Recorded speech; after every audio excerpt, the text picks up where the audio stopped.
Today we're going to check out the QPAD MK-50 mechanical keyboard, which is also marketed as a pro gaming keyboard. This is a generic shell that I've seen with other keyboards, more notably on the Nighthawk X8 and X9 mechanical keyboards from Max Keyboards, and I'm sure that there are more that use the same shell but just rebrand them. On the front of the box it mentions a few features that we'll go through later, and on the side of the box are more features which is duplicated onto the other side of the box. On the rear we can see that it comes with the 4 main key switches from Cherry, and this one in particular is the Cherry MX Red key switch. This is also in a US international layout, but as you can see it seems to come in these other layouts too, which is really nice to see. This however is just an outside sleeve to the real box, which is a plain matte black box. Opening it up, we have the keyboard itself, which we'll put to the side.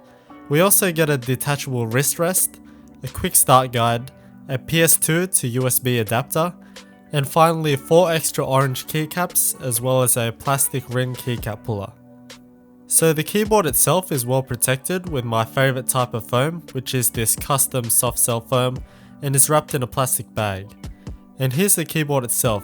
Immediately, we can tell it's not a standard look, which is always an immediate turn off for many people.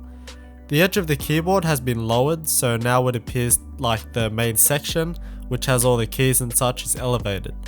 I've seen this before on other keyboards, and I much prefer it just to be flat. If we turn it to the side, we can see the more interesting lines from the elevated area, which continues through the whole keyboard. So when you look at the QPAD logo, we can see the little dip in the plastic top shell, which is a brave but unnecessary design choice in my opinion, but this really just depends on the user. The surface is probably the thing that stands out the most on this keyboard. It has a rubber coating over the top shell, which looks awesome and feels great as well. In the top right hand corner we have the lock LEDs, and again there is some interesting design choices made. First off, the pattern that they used may have been done to give it a more industrial look, or perhaps another reason. And again, it's not my thing, but opinions will vary of course. And then there's the quite large lock LEDs themselves, with the text in the middle and the transparent plastic surrounding it, which is again different to the standard small circle LEDs. On the rear of the keyboard there is a little bulge where there are phantom ports for 2 USBs and 2 audio jacks. As you can see, there's no such I/O within the keyboard there, and this is basically QPAD opting not to include these.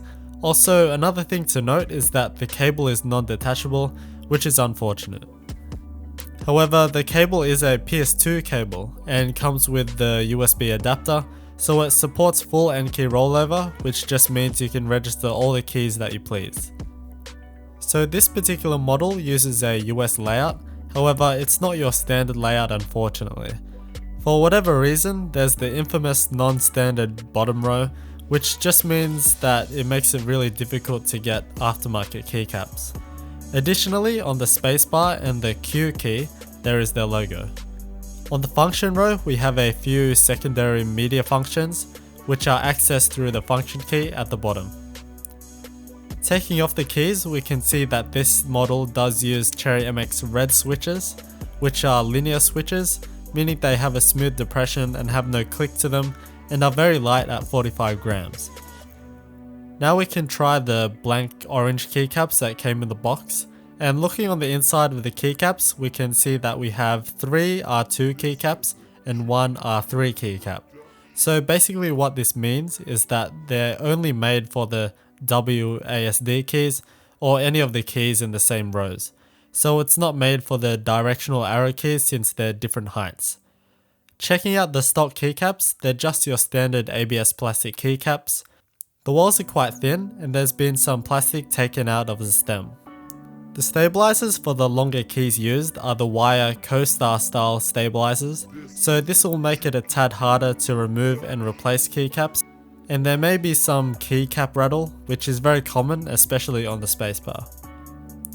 And now to check out the included wrist rest. It pretty much follows the same aesthetics as the rest of the keyboard, so it has a nice rubber coating and it features the grid pattern in the middle. The wrist rest is pretty easy to get on, you just turn the keyboard around and clip it in place at the bottom. And there we have the keyboard with all of its accessories.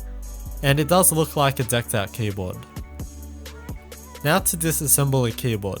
To my surprise, this was an awesomely easy keyboard to take apart.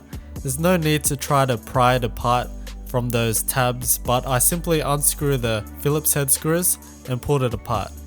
And it pulls apart into the typical 3 parts, being the top shell, the bottom shell, and the PCB with all the electronics and switches on it. The bottom shell is quite a thin ABS plastic shell with not so much ribbing for reinforcement on the bottom, which helps with the slimness but not with the rigidity. The top shell is quite thin as well, as to be expected, since there's no overlapping commonly seen on other keyboards. Here's a better angle on the dip from earlier and the rubber surface. The PCB itself looks standard as well, with standard soldering. This is a non-backlit keyboard only, so there's only 2 holes for the pins of the key switch to go through. These are the 2 points here, and there's no holes where the 2 LED pins would go through. Also, the key switches are plate mounted, so the metal plate is sandwiched between the PCB and the key switches themselves, so to replace or remove the switches, you will have to desolder them. So that also brings us to the question of how is this a gaming keyboard? And honestly, I don't know. It's a mechanical keyboard, which in itself is good for gaming, but that's that. How does it differ to a keyboard that's made for typing and work? It does feature full N key rollover, but that's no big deal. There's no gaming keys or macro buttons, there's no gaming mode or backlighting, and you can't even use the rear I/O. So perhaps maybe the orange WASD keys make it a gaming keyboard? They do, however, have other keyboards in their lineup, which is basically the same enclosure, but with more features inside of it. But in reality, inside it's just a standard mechanical keyboard that will give you all the mechanical advantages, which is awesome and will work perfectly.